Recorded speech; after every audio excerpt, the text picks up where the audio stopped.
Hello my lovely viewers, তো তোমাদের সাথে তো আগেই ইচ্ছেকে কিভাবে 25শে ডিসেম্বর রাত্রেবেলায় সারপ্রাইজ দিয়ে কাটালাম সেই ভিডিওটা শেয়ার করে দিয়েছি। আর এটা হলো 25শে ডিসেম্বরের দিনের ভিডিও। দেখো ইচ্ছে এখানে রেডি হয়ে কি সুন্দর ডান্স করে নিচ্ছে। তারপরে কিন্তু আমরা বেরিয়ে পড়লাম আমার চশমা আনার জন্য। যারা আমার রিলস ভিডিওগুলো দেখেছো তারা অবশ্যই জানো যে আমার কিন্তু চোখে ভীষণ প্রবলেম হয়েছে, আর সেই জন্য চোখের ডাক্তার দেখিয়ে চশমাটা বানাতে দেয়াই ছিল। আর 25শে ডিসেম্বরের দিন কিন্তু চশমাটা ডেলিভারি দেওয়ার কথা ছিল, তা সেটা আনার জন্যই কিন্তু আমি আর ইচ্ছে মিলে সকালবেলায় খাওয়া দাওয়া কমপ্লিট করে বেরিয়ে পড়েছি। আর ইচ্ছেকে দেখো এই সান্টা টুপিটা পরিয়ে এনেছি, ওকে এই ড্রেসটার সাথে এই সান্টা টুপিটা পরে কেমন লাগছে অবশ্যই তোমরা কমেন্ট করে জানিয়ে দিও। আর দেখো আমরা এখানে অপটিক্যালসে চলেও এসেছি, আর এই চশমাটা পরে আমাকে কেমন লাগছে সেটাও কিন্তু তোমরা কমেন্ট করে অবশ্যই জানিয়ে দিও।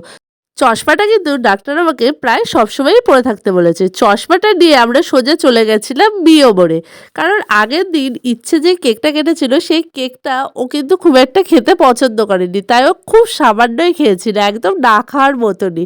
তাই আজকে ওর জন্য একটা পেস্ট্রি নিতে এসেছিলাম আমরা।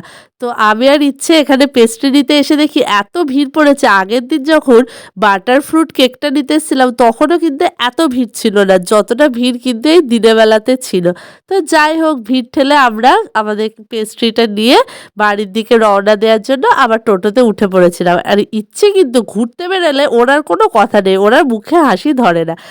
তো দেখো আমরা এখন বাড়িও চলে এসেছি, আর আমার হাতে যেটা দেখছো এটা হলো একটা সলিউশন, এটা দিয়েছে চশমাটা পরিষ্কার করার জন্য। তো এটা একটু তোমাদেরকে দেখিয়ে দিলাম। তারপরে ইচ্ছের জন্য আনা কেকটা ওকে দিয়ে দিয়েছিলাম।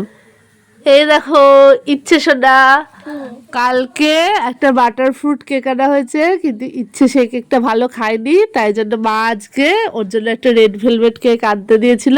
এখন খুশি তো? এটা খাবা তো? Merry Christmas. ছোটবেলা থেকেই কিন্তু ইচ্ছের মিওমরের কেক খুব ফেভারিট। ও এই মিওমরের বাস্কটা দেখলেই কিন্তু বুঝে যায় এর মধ্যে ওর ফেভারিট জিনিসটা রয়েছে। যাই হোক, কেকটা খাওয়ার পরে ইচ্ছেকে স্নান করিয়ে দিয়েছিলাম, আর তারপরে আমিও স্নান করতে চলে গেছিলাম। তারপরে দুপুরবেলায় খেতে বসে পড়েছিলাম। আর দুপুরের মেনু কি ছিল দেখো। দুপুরবেলায় আমাদের ভাত আর মাটন হয়েছে। মাটন দিয়ে দুপুরে ভাত খাওয়া কমপ্লিট করে ইচ্ছেকে কিন্তু ঘুম পাড়িয়ে দিয়েছিলাম, আর আমিও একটু রেস্ট নিয়ে নিয়েছিলাম। তারপরে রেডি হয়ে গেছিলাম, রেডি হয়ে বেরিয়ে পড়েছিলাম কোথায় যাওয়ার জন্য চলো তোমরা নিজেরাই দেখে নাও। তো রেডি হয়ে আমি চলে এসেছিলাম আমাদের রানাঘাটের সুরেন্দ্র সিনেমা হলে। আর এখানে এসছি কেন, এই যে পুষ্পা 2 এই মুভিটা দেখার জন্য। মুভিটা দেখতে আসবো করে আশাই হচ্ছিল না, তো ফাইনালি আমরা চলেই আসলাম। আমরা পুষ্পা 2 দেখতে চলে এসেছি, আমি ভাই আর জিৎ ভাই মিলে। জিৎ ভাই হলো আমার ভাইয়েরই বন্ধু, আমাদের বাড়ির সামনে বাড়িটাতেই থাকে। তো ওরা এত লম্বা, দেখো আমাদের ভিডিওই করতে পারছি না ঠিক করে। ওরা এতটাই লম্বা।